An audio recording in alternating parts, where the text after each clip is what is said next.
Hey guys, Rob Flux here from Property Developer Network, coming to you for yet another Sunday session. This week we're talking about how to protect your backside, how you can own nothing but control absolutely everything. Now, given the very nature of what it is that we're going to be talking about, I'm going to do something a little bit unusual. I'm going to give you a little bit of a disclaimer, and that is because the stuff that we're talking about today has some very specific connotations. So we're talking about entities, being companies, trusts, and the like, and whether or not you should actually do projects in the individual name. So disclaimer here, I'm not an accountant, I'm not a financial advisor, I'm not able to give you legal or accounting advice. So please make sure that you seek your individual experts for your own personal individual circumstances.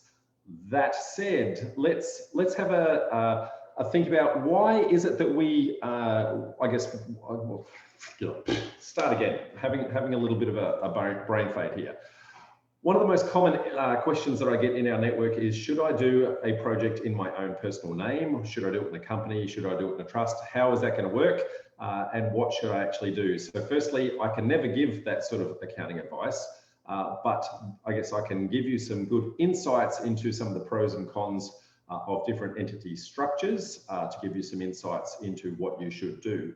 Now, one of the biggest considerations for you to be thinking about before determining what your entity structure is the recognition of the fact that as a property developer, we inherently take risk in things that we do. And whilst we're going to do everything humanly possible to always walk away with a project that is profitable, there is an outside chance that from time to time, a project might go south on us. We may lose some money. And what we want to try and do is contain that risk wherever humanly possible to just within that project, okay? And what we don't want it to do is cascade into our bigger, wider life. Most certainly, we want to make sure that we limit that as much as we can. On top of the fact that we want to contain it within that own structure, we need to recognize that a lot of the work that is done within a project is not actually us that's doing it. So we engage civil engineers to construct things, civil contractors to construct things, builders to construct things, those sorts of things. And yet it is us as developers who have the ongoing obligation and the warranty obligations of making sure that those things are constructed to the appropriate standard, even though it's not us that are constructing it. What we want to do is make sure that we protect ourselves, and those ongoing obligations may last for many, many, many years. So you may have a completely successful project, you may get a whole bunch of profit, and you might go and spend that profit, and years later, you might find that the foundations of that building is sinking, the roof is leaking, something along those lines, and at that point, all of the money's gone, you've already spent it, and they come and have a claim against you. And so what we want to make sure is we can minimize the implications and impact of that as much as humanly possible, okay? The ultimate outcome being that we want to control everything but own nothing.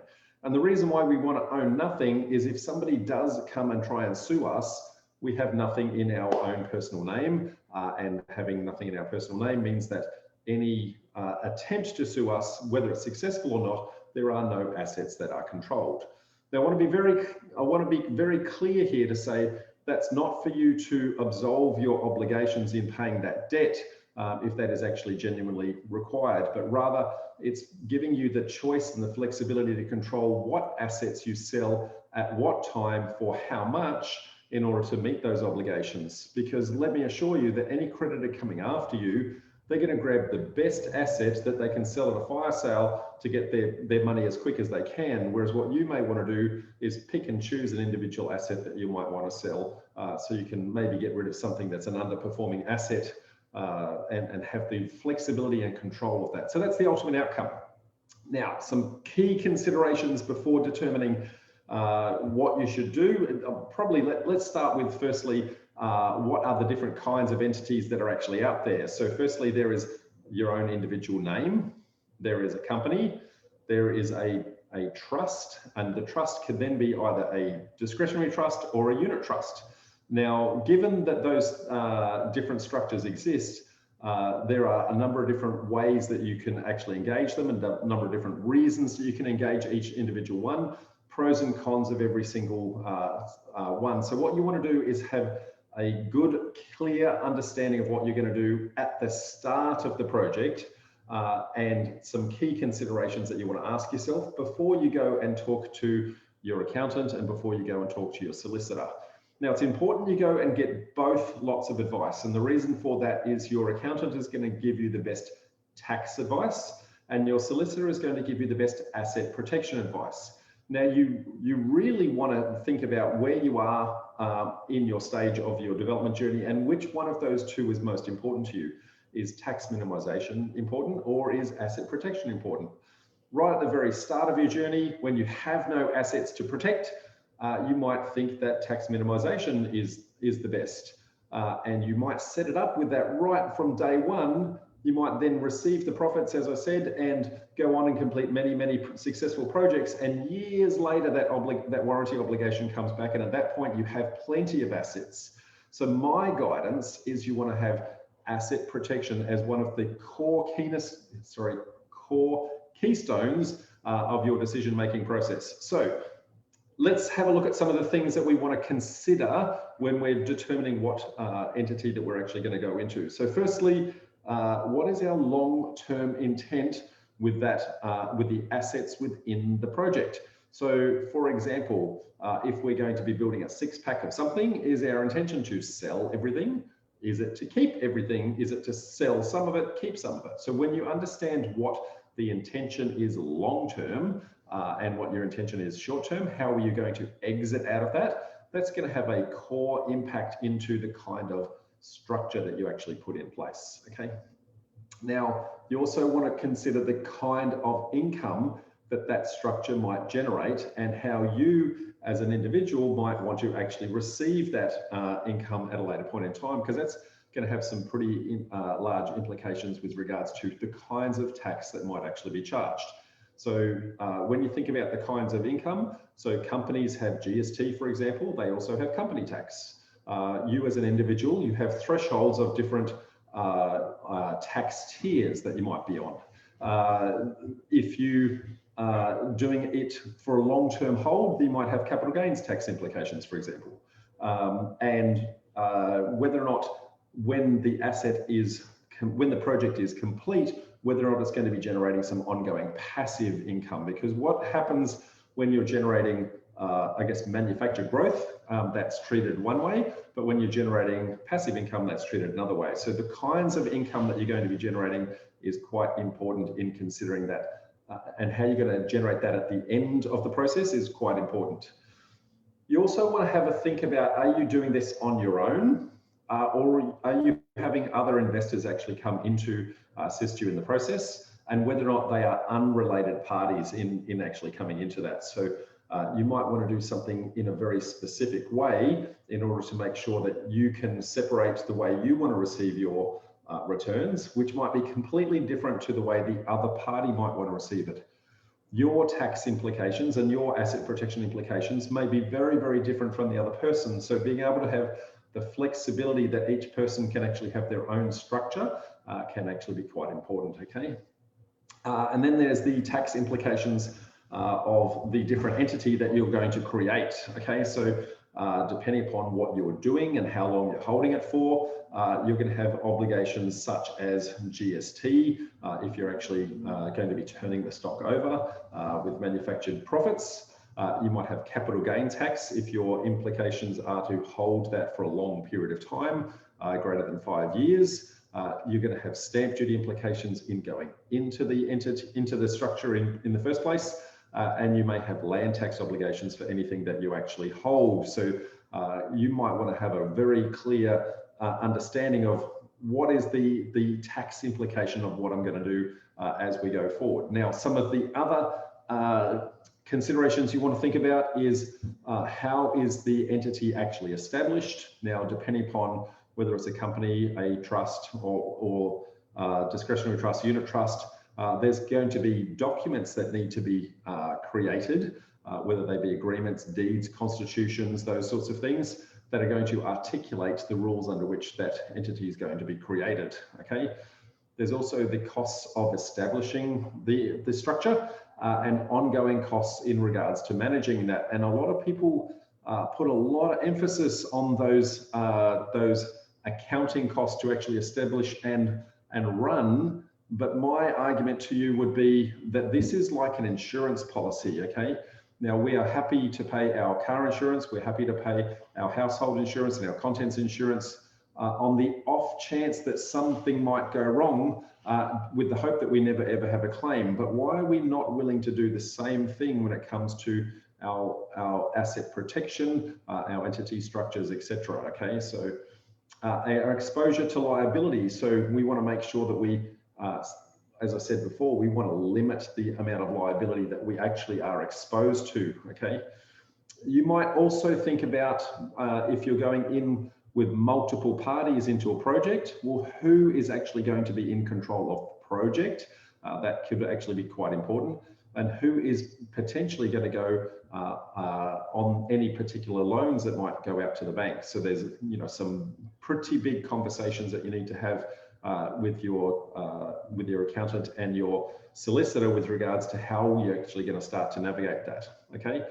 You might also need some flexibility if you need to start the project with a small amount of cash and then maybe bring other equity holders in a little further into the process. So that flexibility in the structure itself and the ability to add people along the way can be quite important. And also how you're going to distribute your profits at the end, okay? Whether it's going to be ongoing residual income or whether it's going to be a lump sum capital that you're going to get from a profits perspective, okay? All of those things are really important to consider up front, okay? They're the sorts of things that you want to be talking to your accountant about and talking to your solicitor about, and making sure you're asking all the right questions. Remember, when you go in, make sure you know exactly how you're going to exit. Have the end in mind, then they can give you much, much better advice in regards to how you set yourself up. Also note that if you're not quite sure how you're going to exit, you're not sure if you're going to sell everything, you're not sure if you're going to keep a couple of things, you want to make that very abundantly clear to your consultants right up front so that they can understand, okay, we may have to make our structure a little bit more flexible. Maybe we're going to do a couple of creative things there to structure that a little bit differently so you've got some choices. Understand the implications of those choices, etc. Okay.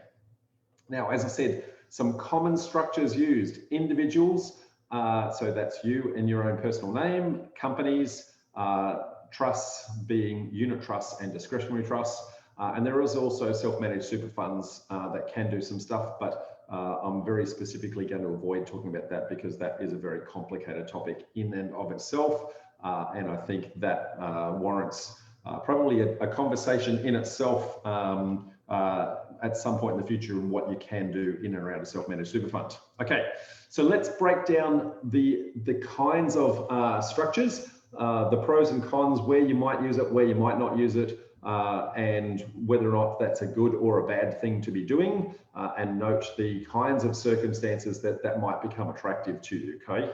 So noting this isn't advice, this is more observational, okay? So as an individual, when do you use this? Okay, so I would say from a very, very general sense, it tends to be for people that are not taking risk, okay?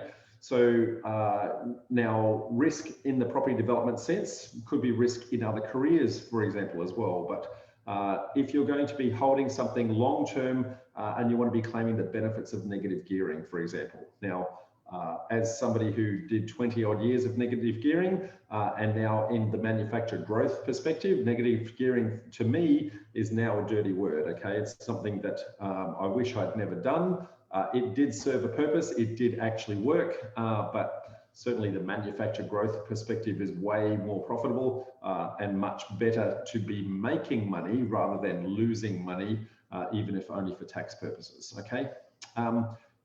Other place to use this is potentially when it's your own individual home, okay? But when it comes to doing projects, my guidance would be doing things in your own personal name would be very, very risky given the fact that we have those ongoing warranty obligations. Now, I'm certainly aware that some accountants and some solicitors might say, well, if it's a low risk project, You know, what harm is there just doing one project in your individual name? Work out if this is really what you want to do before we get you something really complicated. My guidance to you is if you get that sort of advice from your accountant or that sort of advice from your solicitor, go get another consultant, okay? They are not serving you well by giving you advice that is putting you at risk, okay? Now, they might, if they can justify why and you're willing to live with why, then that's completely up to your choice, okay? But know that risk in this game is a super critical thing, okay? Now, I touched on before, we want to own nothing and control everything. So any assets that we have in our own personal name is potentially up for exposure. So if we get sued with one of our projects and they say, hey, we can see that you've got all these assets in your name, that is now exposed to us. So one of the things that we want to start to do is, you know, how many assets do we actually own in our personal name? And so there might be ways where maybe we give that to someone else, wife, spouse, husband, that sort of thing, so that it's in their name and not in your name. So you're limiting your exposure to that. Now, that could be in their own personal name individually. That could also be in another structure that they are in control of, all sorts of things like that. So where we can, my guidance would be try and avoid having assets in your own personal name, okay? Control everything, own nothing. That's the ultimate outcome. Now, pros and cons, okay? If you wanted to do this in your individual name, well, it's very easy to set up, and that's because you're you. There's no cost involved in being you, okay? It's easy to obtain finance if you're going to go get some residential finance. If you're going to have long-term hold, you get a 50% capital gains tax discount, those sorts of things. So, you know, there's some benefits to having it in your own personal name if it's low risk, okay? And low risk to me would be just something that is a long-term buy and hold, okay? If you're doing anything at all with regards to manufactured profit, where you're trying to force value on and you're running a development project, my perspective on that personally, and this is not advice, but my perspective personally on that is you are taking risk and you're exposing yourself to risk. So be very, very careful. So the cons, clearly risky, you're exposed, and anything in your name, you're exposed. So if you do one project in your name and you have 3 or 4 assets also in your name, then you have this cascading effect where they can actually come after everything you own, okay? So the other negative to having running projects in your own personal name is if you have a day job, then chances are you're already earning an income. And then when you do your project, the profit that comes from that then adds to that income. And so it may take you up to another tax threshold, may even take you up 2 tax thresholds. And so the profit that you receive will be impacted massilly from a tax perspective. So you want to be very, very careful if you go down that particular route, okay? Now, whilst I can't give advice, I would be very, very hesitant in using anything in the property development space in your own personal name. Okay, now companies, okay. When would you potentially be using a company, okay? So the flexibility of a company is, and I might go back a step here. When we look at how the ATO is going to assess you, they're effectively going to say, well, if you're doing a property development, you are effectively running a business. And because you're going to be running a business, we're going to charge you things like GST and that sort of thing anyway. So if they're going to charge you that anyway, then you may as well put it into some sort of entity. And a company is one of those entities that you would start to think about. So where you do company? Well, when you have no intention for any long-term hold. So the intention is you're going to do a project and you're going to sell everything as you go. So a quick deal, a quick flip, you know, a small subdivision, a 6-pack of townhouses, that sort of thing, where you've got no intention of actually keeping anything. You're just going to sell the whole lot. You're going to get rid of it, okay? You want to think about this when the individuals that are investing in the project are in very, very high tax rates, because a company tax rate is much, much lower than you as an individual. So you may be able to minimize the amount of tax that you actually pay by keeping that in the company itself, and then pushing the profits out in a couple of different ways, whether it be up towards directors, whether it be out as invoices for consultants, or whether it be down through shareholders. Okay, there's multiple ways of actually getting your profits out of an entity. If you've got unrelated parties, so if there's 2 or more people that are coming together to actually do a project, then the company is very, a good structure that you can actually do that. So what you can then do is to say, well, given the percentage of input that each person actually has into the process, you would then have the appropriate number of shares to determine, well, if I've got a 50-50 split, I'll have 50% of the shares and they'll have 50% of the shares, something along those lines, okay? So when to not use a company would be any time that your intention is to keep some of the stock. And the primary reason for that would be when you're starting to keep stock, at that point, a company doesn't get the benefit of long-term capital gains tax discounts. Now, for those of you who aren't aware, there are some structures where if you hold a property for more than 12 months, then any capital gain uplift that you get from that would be discounted by 50% if it's owned by more than 12 months. Now, that said, it can get a little bit tricky in that if you're manufacturing profit and getting rid of some stock and your intention is to keep other stock, then you might have GST for some and potential capital gains for the others. So you want to be really careful in how you actually do that. And so companies are generally, if your intention is to keep, companies are generally not a good idea for actually doing that. If your intention is to flick everything, companies are a great idea. So pros and cons. They're great for asset protection, okay? They're very simple to set up and they're also very easy to dismantle, okay? Now, when I say simple to set up, you can call your accountant and typically the same day they can actually get the company actually set up. So you could get yourself a deal, sign the contract today, go talk to your accountant, and typically they can actually get that created the same day. Now, be very mindful that you want to make sure that you have already had pre-advice from your accountant and your solicitor that this is the right structure to do, and that you've given them pre-warning, hey, looks like I'm going to sign a contract today. Are you in a position to create that structure at quick notice if need be? You could also get them set up in advance just in case you were actually wanting to be prepared for these things. So either way, go get your advice very early in the process, okay? They don't have to distribute profits at the end of the financial year, which is a massive, massive, massive benefit that most people just kind of forget is there. So a company can hold on to and retain its profits. Now, why is that important? Well, let's have a think about this. You're at the point where you're starting to scale your business, you're running 3-4 projects at a time, and just because projects take some time to actually run, you might find that you might have 2 or 3 projects that are going to distribute profits in one particular year, and then the following year, you've got no projects going to complete at that point in time because they're just not far enough into the process. Now, that would mean under normal circumstances, if you're an individual, all of your profits are really high for year 1 and all of them are really low for year 2.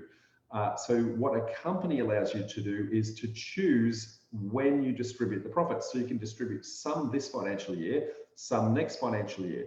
That allows you to smooth out your income. Now, by smoothing out your income, it makes you, 1, lower tax bracket, 2, makes you very much more attractive to your financiers who can see that you've got a smooth income over time, that that you're actually managing your finances well. Okay. Now, company tax rates on these. Okay, so some of the cons on this. You're going to be charged GST on any revenue that is generated that is greater than $75,000, which means that at the point you're going to generate that revenue, you're going to have to do what they call a BAS statement, a business activity statement. So you have to register those and make the claim on and pay the GST on the revenue that you actually generate. But you can also offset that revenue by any GST that you've paid to some of your consultants, like your town planner, your civil engineer, your builder, all those sorts of things. Okay, so it's going to be some GST coming out, some GST coming back in, and you're just going to be paying the difference when you do those BASs on a regular basis. Okay, so you're going to have to do tax returns on those for both the business activity statement And also at end of financial year, you're also going to have to do a company tax return as well. Now, you can choose whether or not you distribute the money, as I said, so you can smooth that over, I guess, quite a bit of time, okay? Now, for any time you distribute the profit, there is flexibility in how the profit is actually distributed. So firstly, you can pay a director's wage. So you can push it up and pay a director's wage. You can invoice it out. So you might be a consultant into your own project, pay yourself a project management fee, invoice for the project management. Or you can push it down through the shareholders, for example. So 3 different ways of actually getting the money out of a company, depending upon how you need to be flexible in reporting to your bank, reporting to the ATO, a couple of other things like that. So just know that that is possible. In all instances, you have the flexibility of when that's actually done, okay? Now, so what are the roles within a company? So firstly, there is a director or directors. Now, these are the people who actually make the decisions about how the business is actually run. So these people take a lot of risk because they're the ones who are making the decisions on behalf of the project. Now, if the director is taking the risk, that means the director is the one who is potentially liable for being sued. The shareholder, on the other hand, the shareholder is just going to be the one who benefits from the profits of that. So when we start to say, control everything, own nothing, then the director is the one taking the risk. You want to make sure that that person and the person underneath, they might potentially be different people. Now, when I say potentially different people, it could also be that you have one entity that is owned by another entity. That's called cascading entities. Now, that gets quite complicated. I'm not going to go into that in great detail, but you want to make sure that you're actually separating those roles out. And I'll talk to how that's separated out at a very, very high level a little bit later on, okay? Now, let's start to think about an alternative to a company, and that would be a discretionary trust. So when would you want to start to use a discretionary trust? Well, if your intention is that you're going to have a long-term hold of any of the retained assets, okay? So, and the reason for that is discretionary trusts have a benefit of being able to claim that 50% capital gains tax discount if they're held for, I guess, greater than 12 months. Now, remembering what I touched on before to say, well, we're manufacturing some profit, so we may have to pay GST on some things, and if you're trying to hold an asset, what you're trying to do is hold that asset long enough so that the GST is not required, which is typically 5 years, and then it transitions from GST into capital gains, okay? Now, so that's if your intention is to have long term. The other reason to have a discretionary trust, if any of the individuals in the project, again, have high income, because a discretionary trust can choose where it distributes its profits. So if there are multiple beneficiaries, then you could choose to distribute it to the person with the lowest income stream, for example, because they're on a much lower tax bracket. So distribute the profits to them first. Their profits are taxed at that lower rate, which means that you get to keep more of the money that you actually earned. It's also really good for asset protection as well, as I said. When do you not use it? Well, you don't use it when you think there is actually going to be a loss, okay? And specifically, don't use it if there is going to be negative gearing losses. So if you're thinking that you're wanting to retain an asset and that asset is not positively geared, then a discretionary trust is probably not the best place for actually doing that, because the losses get trapped inside the trust and you can't claim those in any one particular tax year. Instead, you have to wait until at some point in the future, there's actually a profit that will actually offset that loss. So you can accumulate the losses for many, many years, and then eventually at some point in the future, you can offset those by any profits. But if your intention, or if you know that you're going to be negative geared, it's just crazy to hold it in there, okay? The other reason to not use a discretionary trust is if you have unrelated parties in the project. And the reason is because nobody is clear on how much of that profit split is going to go anywhere. The whole point of discretionary is that at the mercy of the trustee, they can choose to distribute the profits in any particular direction that they like. And so any investors that you've got investing in you will not feel safe and will not feel secured that you are going to honor your word and actually distribute the profits through to them in the ratio that you have promised to do your profit split. Okay. Now, some pros and cons. Great for asset protection, as I said. Great for your 50% capital gains tax if you're going to be holding it for more than 12 months. Very flexible in where the funds are actually distributed, and you can distribute to other entities. So a company you can distribute to other entities, and a trust you can also distribute to other entities. And so it's called cascading entities. Now, I'm not going to go into cascading entities here because it gets very, very complicated, but just know that it is actually possible. Also, from a cons perspective, it must distribute any profits at end of financial year. Now, where I said before, a company has the flexibility of choosing if it distributes profits, a trust has no choice. It must distribute the profit. And therefore, you have no benefit of the smoothing out type arrangement, okay? Now, the beneficiaries that are in there, the profits get pushed down and the beneficiaries receive the income. They are the ones who then pay the tax, depending upon how that is actually put down. As I said before, any losses are trapped in there, so that's a bad idea if you don't think you're going to be receiving any profits at some point in the future. Okay. Now, some roles within a trust. Okay, so there is an appointor. Now, the appointor is the person who actually sets up the trust in the first place. They have the ultimate power. Okay, now they, on a day-to-day basis, don't make any decisions at all. Okay, but rather they choose who is the trustee or what entity becomes the trustee.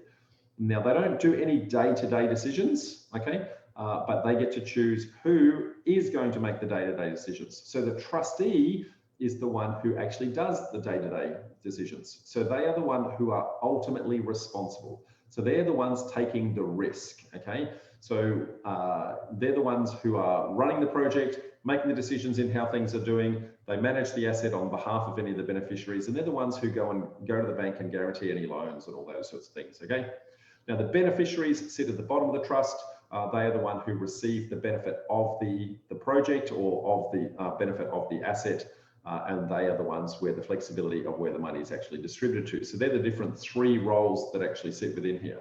Now, as I said before, if you want to control everything, you want to be the trustee, and if you want to own nothing, then you do not want to be the beneficiary, but you want to make sure that you've got someone underneath there who's somebody trusted, whether it be yourself, your spouse, or another entity that actually sits up under. Now, company can have the shareholders as another company or another trust, and a trust can have underneath here as a beneficiaries another company or another trust. And so when we start to look at that, we can start to cascade things. And so what you'll see is that I touched on it before, a company has the flexibility of when profits are distributed, and the trust has the beneficiary of where it's distributed. And so if you think about that real basic rule, when and where, that's going to give you some really good insights into the kind of places that you want to keep that. Now, what about I guess, a hybrid of the two? So you kind of want a company benefit and you kind of want the trust benefit. Well, there's a thing called a unit trust, which is a little bit of a blend of the two of those, okay? So this is great when there's going to be long-term hold and unrelated parties. So one unit might be, investor number one unit might be investor number two, for example. That's one way of actually doing that. And it's great for the fact that the unrelated parties, the different parties coming in, they might have completely different, tax requirements and that sort of thing. So who owns those units within that unit trust? You might choose that you want the units held in one particular entity.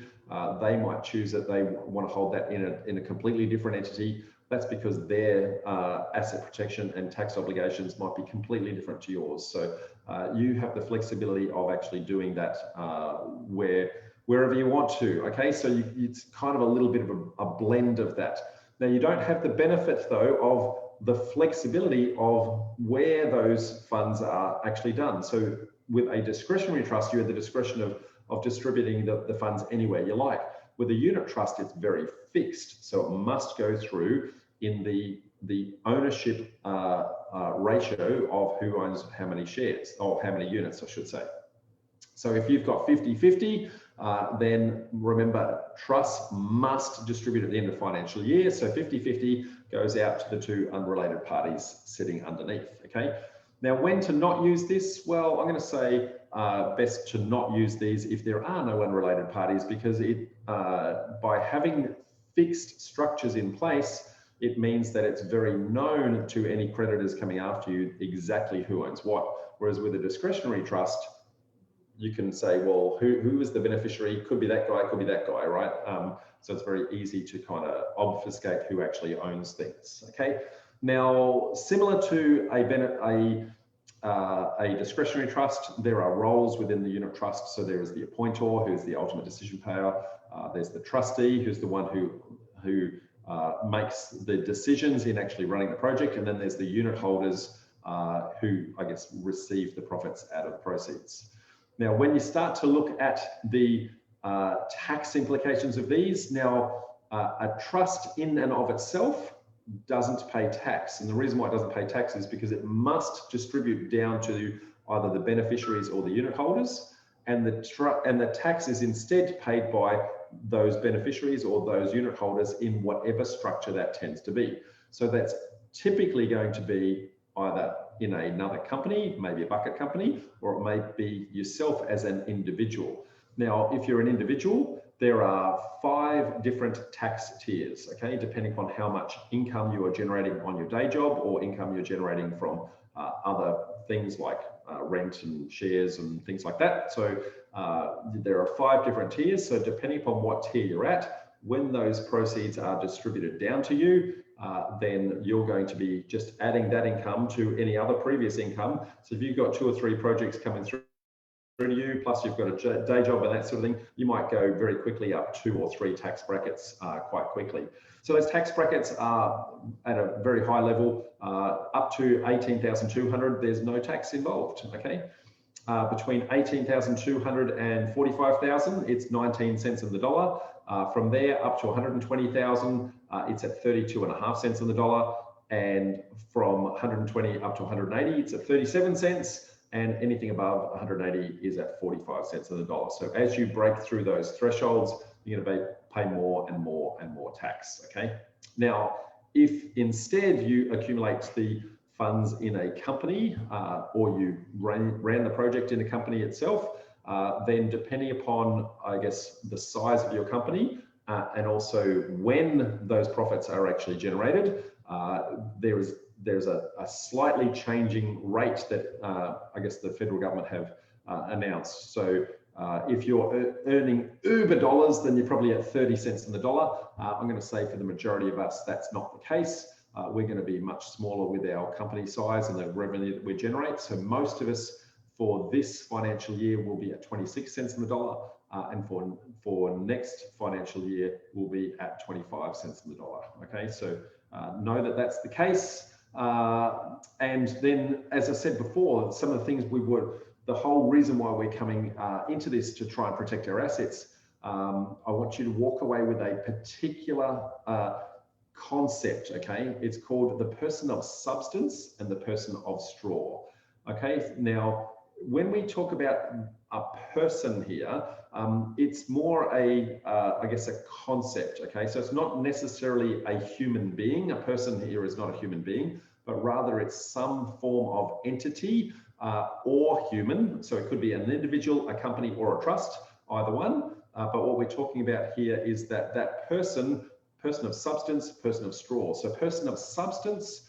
and a person of straw. So person of substance would own everything and risk nothing, okay? So they're the ones who are going to collect all the cash. They're the ones who are going to own all the assets. They're the ones that I guess should never be giving any personal guarantees, never take any risk, okay? Where humanly possible, we want to make sure that they're not doing any roles that put them at risk. So avoid directorships, avoid being trustees, all those sorts of things, okay? So typically that is going to potentially be either, if it's an individual, it will potentially be your spouse, okay? Someone that is trusted, or it might be another entity where you're able to obfuscate your roles between the two, okay? Now, person of straw is, I guess, the exact opposite. They control everything and they own nothing. So these people are the ones taking the risk. They're the ones who are going to run the project. They're the ones who ideally will have no assets named in their name at all. And if you have no assets named in your name, then the ability for you to actually offer personal guarantees is much higher because you've got nothing to risk, okay?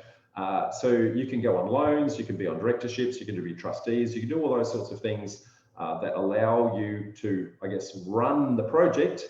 But as I said before, whilst we technically own nothing, it does not absolve you of the obligations to honor any debts that you might accumulate. So it's not an excuse for you to go and rack up debt that you don't pay, but rather it gives you the flexibility in how and where that's actually done. Now, I won't go into all of the different, who's going to be what in which particular circumstances because we've got the different roles, we've got directors and shareholders, we've also got appointers, trustees, beneficiaries. I'm not going to go through, what is a person of substance, what's a person of straw. I guess that's something for your accountant to actually try and map out for you. Whilst I personally know that, I need to make sure that I need to not be giving you advice. And so just know that that concept is there and that the different roles within each of those structures are able to separate your responsibilities out so that where you collect the cash can actually be a bit of a safe haven, and where you're taking risk can also be, I guess, distributed away so that you're not actually having a direct linkage between the two. And typically that's going to come where you start to cascade your entities, okay? So where you have a company that's owned by another company or another trust, or alternatively, where you have a trust that's owned by another company or another trust. So each one can own something else. So you can then choose, like Lego bricks, to start to stack these things on top of each other. And whilst it might look like a nice simple Lego brick like this, as you know, you can start to make Lego look like, giant gorillas or the Eiffel Tower, all sorts of things like that, okay? So the way you stack those things together means that you can get both the benefits of asset protection and also tax minimization and the separation of those roles. Now, that starts to become quite complicated when you start to layer that together. And so my guidance to you would be, as you go into your first deal, you probably don't need something as complicated as that. But what you want to start to think about is, what are my long-term obligations? This is deal one of many. So what I set up today, hopefully, will be the building block that the next project is able to leverage, and the next project after that is able to leverage, and still until you start to grow into that quite a complicated structure. Now, for me, I am sitting across many entities in order to separate all of those roles and responsibilities. So just know that that is a thing and can be done, but it's not something that you're going to go into day one. Okay, so reminder, make sure you go seek your advice from your accountant. And also seek advice from your lawyer. Now, your accountant will give you advice for tax minimization. Your lawyer will give you advice for your asset protection. You can and will get different advice. My guidance is, get the two of them into a room together, let them know the ultimate outcome that you're trying to achieve, not just from that one particular project, but for your overall goals and intentions, okay? So start to think 2, 3, 5 years down the track and say, look, this is where I'm going. This is the project I'm doing today. I want to know what my structure should look like in 5 years' time. And what do I do today as a building block in order to get me in there, knowing what the exit strategy is for this one particular deal, okay? If you start to do that, then you're going to get some really good advice with regards to how you actually start to put that together. So that said, I'm going to go and get some questions from the audience in a moment. But before I do, just a little bit about our network. So these Sunday sessions we run most Sundays. I do have the occasional day off, but a reminder that you can go to our YouTube channel and have a look at our back catalogue of any stories that you may have missed. So either follow the link propdev.info/YouTube, or alternatively go to YouTube and search for Property Developer Network. We also have a couple of Facebook communities. So we have our Property Developer Network community, where you can ask questions of the community and the community themselves will try and help you. We also have our Development Site Deal Hub, where you can then get, I guess, off-market deals and off-market transactions. Okay, very good place to go for that sort of stuff, and also a great place to find investors. So there you go, folks. That's, I guess, how to protect your assets. What I'm going to do now is I'm going to quickly jump over to Facebook and see whether or not there's any questions coming from the audience. So give me 2 secs while I try and see what questions we've got out there. So lots of people saying hello. So I'm just going to do a collective hello, everybody, and see what questions I've got. So Clayton says, hey, Rob, I get the asset protection structure. My question is, if I'm starting my development journey now and I already own my PPR and investment property in personal names, how do I protect these assets moving forward in the event of doing something wrong and someone wants to sue me?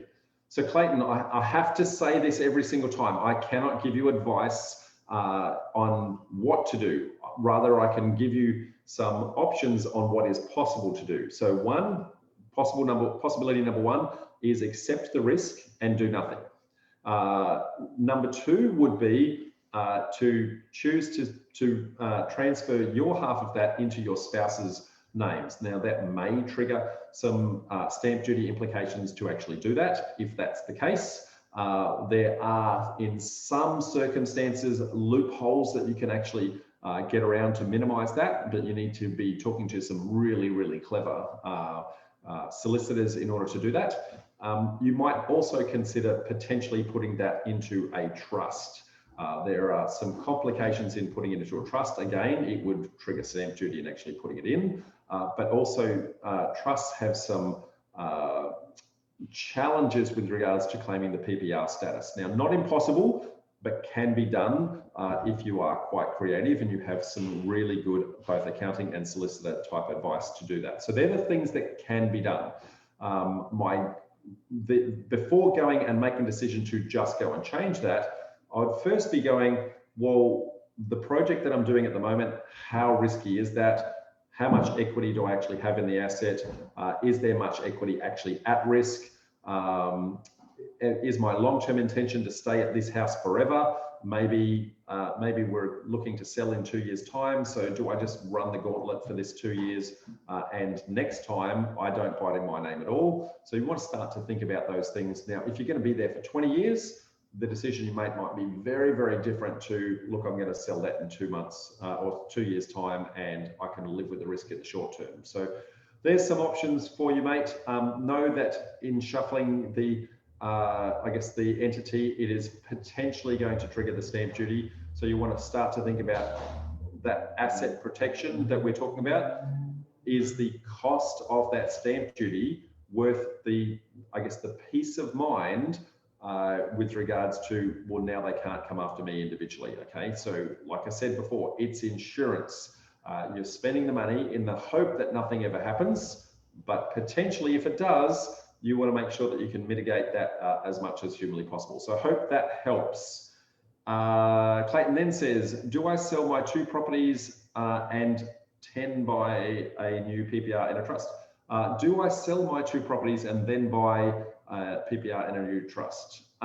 Mate, again, I think that's very similar to the advice I just gave. So I'm not going to, or the options I just gave, not advice.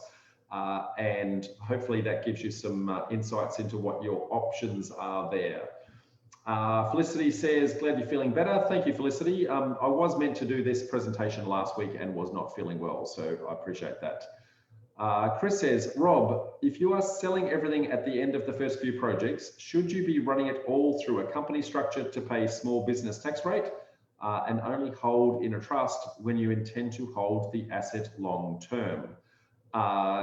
Okay, so again, I can't give advice. Okay, what I can say is that a company is great for those short-term flips, okay? It is great for smoothing out your income over many, many years.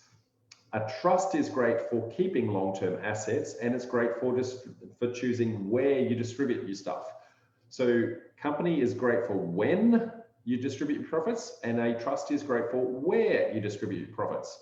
So when we start to talk about cascading our entities, there's some flexibility to say, well, one of those combinations would be maybe the company does the project, runs it, and distributes that down to the trust, maybe some of it this year, maybe some of it next year. So choosing when, and then when it goes to the trust, you can then choose where. So when you start to daisy chain those things together with those cascading entities, you get some real good flexibility. Now, again, that's not advice to say do that, but it's a very flexible and very common combination. So you want to be talking to your accountant and your solicitor as to whether that's one of the combos that might work for you, okay?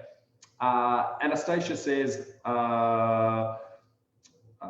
or Anastasia is responding to Chris, and what she's saying is, Chris, you can set up a bucket company, distribute trust income to it, and you'll have a company tax rate. If you then lend money to another trust, then you'll use it. Okay, so let me just kind of summarize what Anastasia is trying to say. So there is a concept of a bucket entity. Now, many people say bucket company and many people say bucket trust, but let's just, for the purposes of it, say a bucket entity.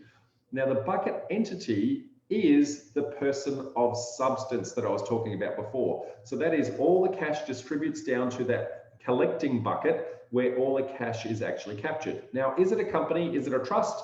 There's pros and cons for each of those, but just know that that entity down the bottom is a great place to collect the cash.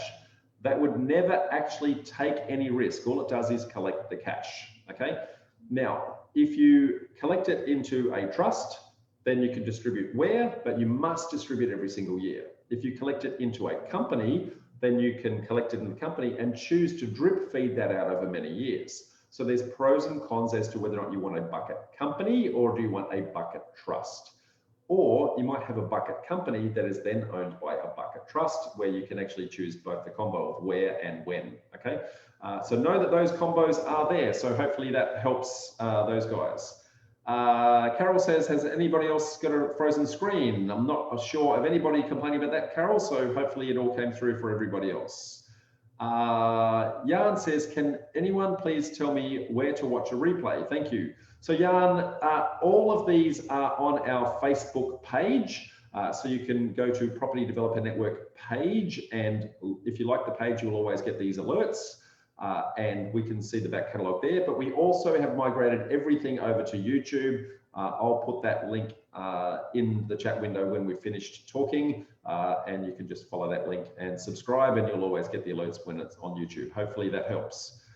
James says, this is perfect timing because I was just thinking lately, do I have to create a company or trust before I go on the property development journey? Thanks, Rob. So what I would say, James, and I'm only picking up the words that you've chosen, before I go on my property development journey, okay? So clearly education is part of that journey, mate. So don't just go and create a structure hoping that it's going to be right.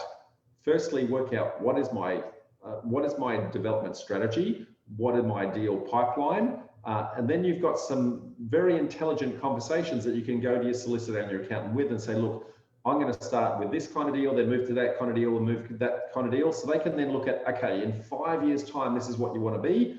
But today, your first deal that you're trying to get into looks like this, and they can give you much, much better advice.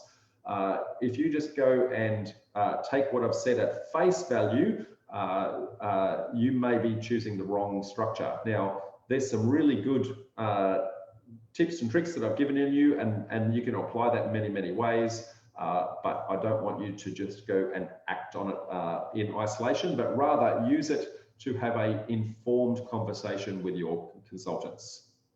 Noel says, great info following yesterday. Thanks, Rob. No problems at all. Thank you.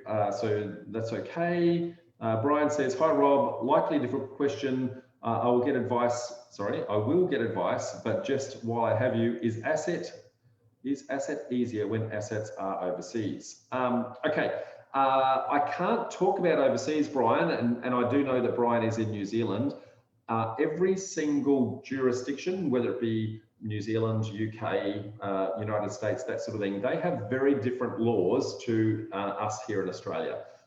And most of them have reciprocal tax laws between the two organisations. So when you have an asset in New Zealand, they will have a reporting structure back to Australia, and the taxes flow back and forth between the two. So what you can do in one country may not necessarily be the same in the other, and either way the tax is going to flow back. So be very cautious there. Make sure that you're talking to someone who very much specializes in international tax